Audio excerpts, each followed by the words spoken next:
Muy buenas tardes, mi nombre es Yelixa de Jesús García González, doctorante de Ciencias Jurídicas de la Universidad Nacional Experimental de los Llanos Occidentales, Ezequiel Samuel. Les voy a hablar de lo que es la hermenéutica jurídica. Es la que estudia el fenómeno jurídico a la luz del proceso de comprensión, análisis, aplicación e interpretación del derecho.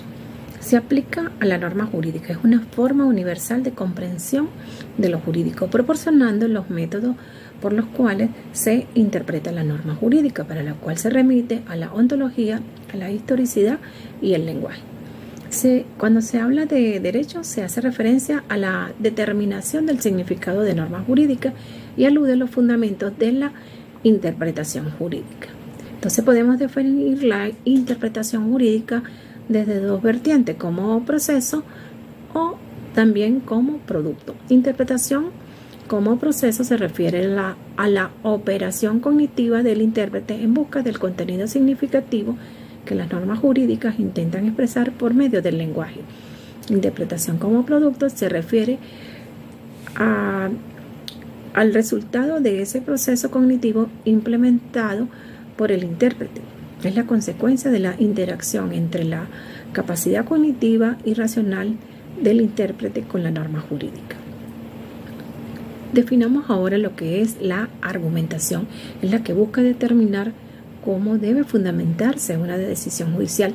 Se centra en el estudio del razonamiento deductivo y la justificación de cada una de sus premisas, es decir, dar razones a favor o en contra de un hecho. Como teorías de la argumentación jurídica tenemos la formal lógica, la material y la pragmática. ¿Qué importancia tiene la hermenéutica jurídica? Esta es una herramienta clara de adaptación de las circunstancias y situaciones a los textos normativos, sin hacer una apología de lo universal, porque de lo contrario se podría justificar un pensamiento de violencia que sacrifique las particularidades. Se refiere entonces la hermenéutica jurídica a lo que es la interpretación del espíritu de la ley. Es decir, la hermenéutica es todo ese conjunto de métodos de interpretación de textos legales. Tenemos muchísimos métodos para la interpretación de los textos legales, pero por ahora vamos a hablar de lo que es el método exegético, el método sistemático y el método sociológico. El método exegético es un método de interpretación que se utiliza en el estudio de los textos legales y que se centra en la forma en la que se fue redactada la ley o regulación por parte del legislador. Se estudia mediante el análisis de las reglas gramaticales y del lenguaje.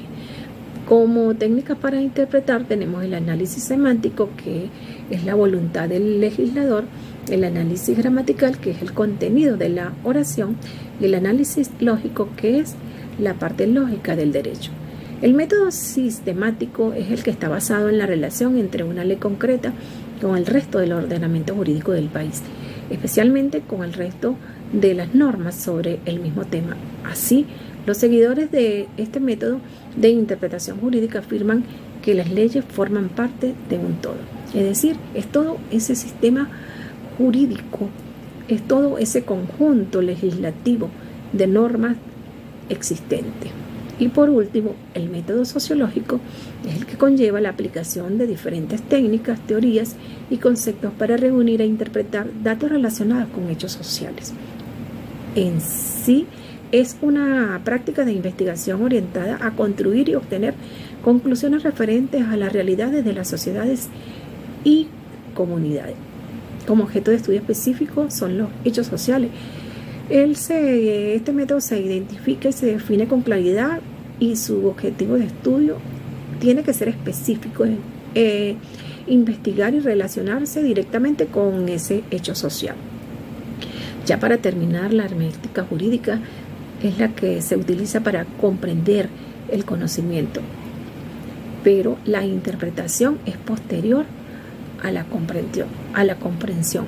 Por ahora es todo. Muchas gracias. Buenas tardes. tardes, le habla Freddy Vargas, estudiante del doctorado de Ciencias Jurídicas en la Universidad Nacional Experimental de los Llanos Centro-Occidentales, UNEYES. En esta oportunidad vamos a conversar sobre la epistemología, una ciencia o un método. Previamente nosotros debemos establecer algunos conceptos o definiciones y vamos a decir que ciencia es el conjunto ordenado, sistemático y validado de conocimiento acerca del mundo que recopila el conocimiento, validación acerca de distintas facetas de la realidad. Pero vamos a entender el método como un protocolo para obtener el conocimiento validado que forma parte de las distintas disciplinas científicas. Más que centrarse en el producto de la investigación científica, se destacan los pasos que han de seguirse para dicha investigación llegue a un buen puerto y consiga generar conocimiento validado.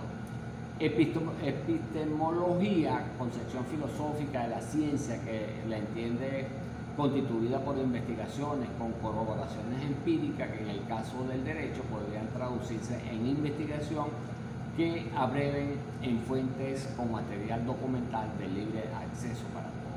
La finalidad de la ciencia siempre es la producción de conocimiento.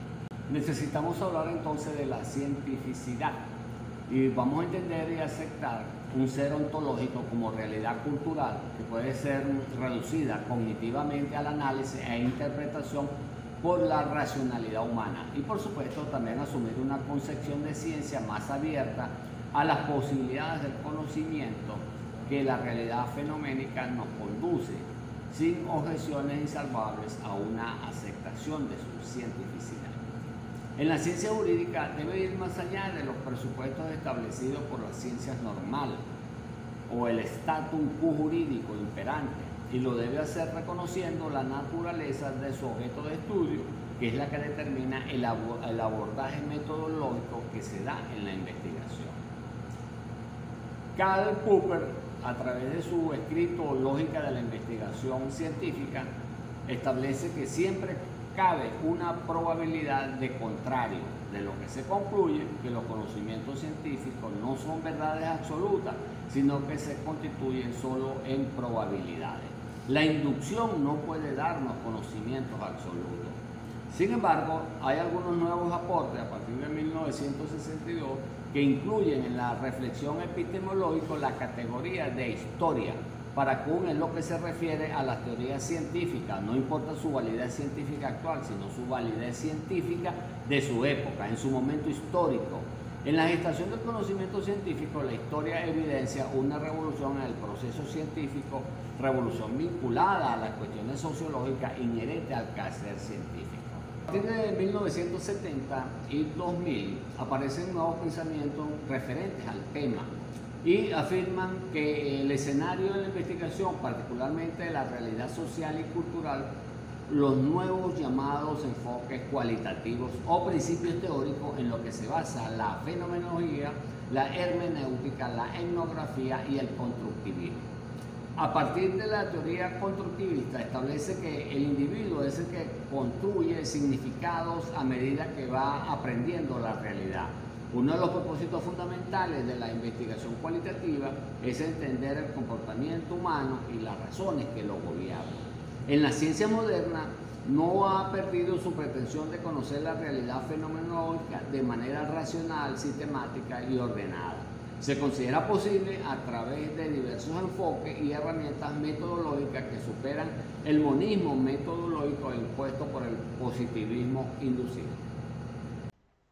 Saludos, estimados compañeros y doctora Luisa. Mi nombre es Yasmín Di Giacomo, doctorante de Ciencias Jurídicas de la Universidad Nacional Experimental de los Llanos Occidentales Ezequiel Zamora. Continuando con la exposición, explicaré lo relativo a los niveles y elementos estructurales de la hermenéutica jurídica. Para ello diré que el derecho está integrado por tres elementos: valores, normas y hechos.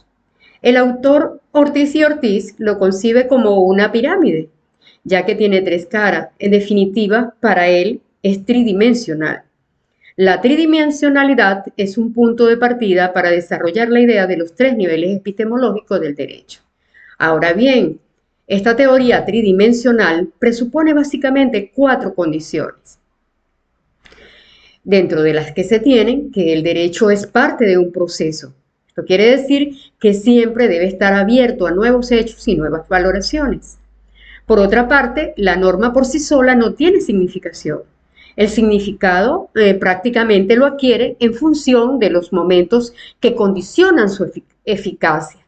Por otra parte, también la norma jurídica no puede ser aplicada ni interpretada como una simple proposición lógica, ya que la estructura lógica formal de esta norma es el soporte de significaciones estimativas, y una norma presupone la existencia de constantes referentes al plano fáctico. Por último, pues la norma jurídica tiene condiciones de elasticidad, ya que es capaz de tomar en consideración en mayor o menor grado los cambios fácticos axiológicos, cuando dicha compatibilidad se vuelve incompatible, si se quiere, ¿ok?, con los cambios en el medio social. Entonces, se debe imponer una renovación o derogación de esa norma y, por ende, pues la sustitución por una más adecuada. La verdadera importancia del tridimensionalismo jurídico se funda en el hecho de que observa el derecho en su dialecticidad, lo cual permite que camine conjuntamente con la cultura de cada pueblo. De allí que para el autor Ortiz, en el fenómeno jurídico se pueden identificar 3 grandes niveles. Específicamente, el primer nivel, el valorativo, que está vinculado al iusnaturalismo como concepción jurídica. En este nivel, pues asumiendo un enfoque filosófico axiológico, los juristas reflexionan sobre la justicia con el fin de ofrecer justificaciones sobre el fenómeno jurídico. Un segundo nivel, el nivel normativo, que tiene como referente al iuspositivismo. En este nivel, desde un enfoque lógico y teórico general, se aborda la validez del derecho con el fin de ¿qué? De ofrecer descripciones fundamentalmente de las normas jurídicas. Y por último, un tercer nivel, el fáctico. Uno de los temas más importantes lo constituye la eficacia del derecho, de modo que desde un enfoque sociológico y ontológico, los realistas jurídicos tienen como objetivo ofrecer explicaciones acerca de ese fenómeno jurídico. Los 3 niveles epistemológicos del derecho, como pudimos observar, guardan una estrecha relación con otras categorías jurídicas. Especialmente, pues, hay una clara distinción con la teoría tridimensional del derecho. Como puede verse, el tridimensionalismo jurídico es tanto una explicación del fenómeno jurídico como una metodología jurídica, es decir, una herramienta para la investigación de ese fenómeno. Ahora bien, la investigación de los 3 elementos que esencialmente integran la estructura del derecho están a cargo de 3 disciplinas. Por un lado está la filosofía del derecho, cuya misión es la comprensión axiológica de los hechos. ¿En función de qué? En función de las normas. Por otro lado, la sociología del derecho, que tiene como misión la comprensión factual de normas en función de valores. Y finalmente, la ciencia del derecho, que busca la comprensión normativa de hechos en función de valores. Finalmente, concluyo que desde el punto de vista teórico,